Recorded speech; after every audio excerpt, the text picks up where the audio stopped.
Some lessons don't age, they don't fade, they don't lose power. And when you hear this one from World War II, you'll understand exactly why old-school survivalists still smirk when expensive alarms glitch or smart devices freeze.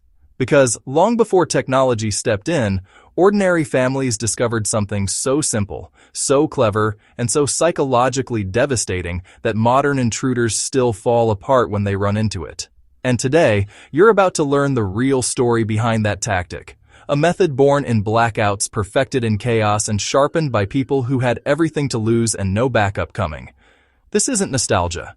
This isn't a dusty museum piece. This is timeless human psychology at work.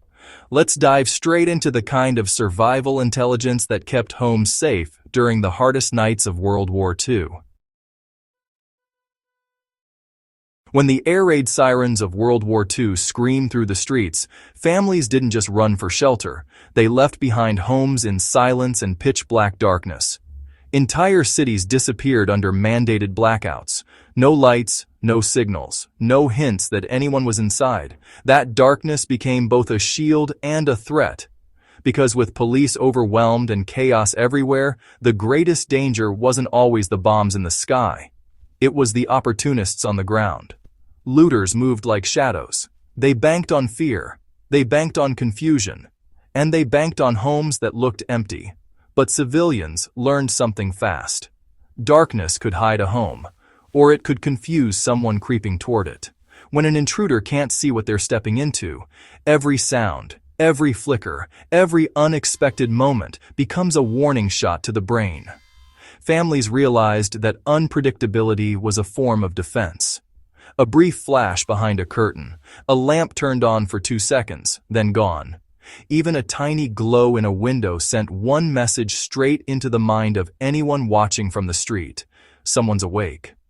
Modern motion-activated lights didn't invent this idea, they just automated what World War II survivors perfected by instinct. Silence in blackout cities was extreme. No cars, no street lamps, no electricity humming. Sound carried farther, sharper, heavier. And in that silence, families discovered a truth that security experts still talk about today. The strongest alarm isn't the loudest one. It's the one that makes an intruder panic about being exposed.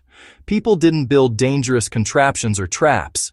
Instead, they placed ordinary household objects where they naturally amplified sound if disturbed. The moment anything shifted, the noise echoed through hallways. That sound did 2 things instantly. It warned the homeowners, and it shattered the intruder's confidence. Because once someone thinks they've made a mistake, their brain shifts from "I'm in control" to "someone knows I'm here." And that switch is everything. Even today, passive noise-based alerts remain one of the simplest forms of early detection. They don't rely on electricity. They don't require apps.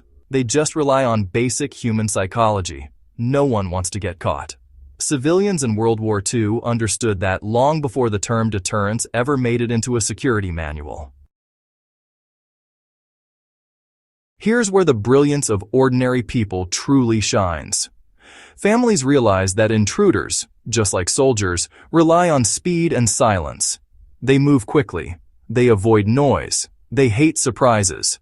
So civilians created obstacles that interrupted those instincts. Nothing dangerous. Nothing violent, just enough to disrupt balance, create hesitation, or generate an unexpected sound. And that moment of hesitation was the real victory, because once rhythm breaks, fear fills the gap. In the mind of an intruder, one small stumble can feel like the beginning of a bigger problem. They start asking the questions that every defender wants them to ask. What else is in here? Who's awake? Is this worth the risk? Most of the time, that swirling doubt was enough to make them retreat without ever reaching the back of the home. When you strip away all the myths and dramatizations, what civilians built wasn't a trap. It was a psychology-based disruptor, a confidence breaker, a reminder to the intruder that they were stepping into unknown territory. And unknowns, in war or at home, are terrifying. Long before the phrase layered passive defense appeared in modern security training, World War II families were living it daily. They couldn't rely on a single measure. One system failing couldn't mean losing everything, so they stacked multiple small obstacles that worked together. A little noise here, a flicker of light there, a point of hesitation at the entrance. Nothing extreme, nothing harmful. But each layer chipped away at an intruder's confidence until the smartest decision was simply to leave. And that is the entire genius of it.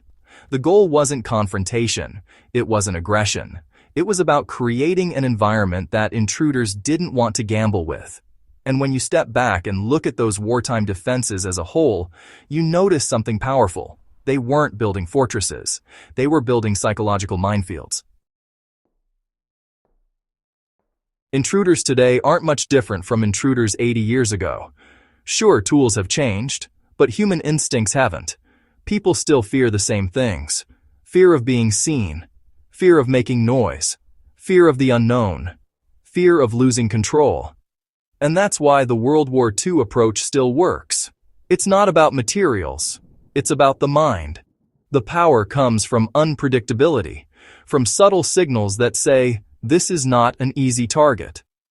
Civilians in the 1940s didn't have modern gear, yet they built systems that outsmarted their threats because they focused on behavior, not technology. That's the lesson worth remembering today. Modern security cameras, smart lights, and motion sensors all trace their origins back to this same principle. The technology is new. The instinct behind it is ancient. If you want more history-based survival wisdom, psychological insights, and forgotten tactics that still hold power in the modern world, make sure you subscribe to Wisdom from the Frontlines. Share this video with someone who loves real preparedness, and keep learning the strategies that stand the test of time.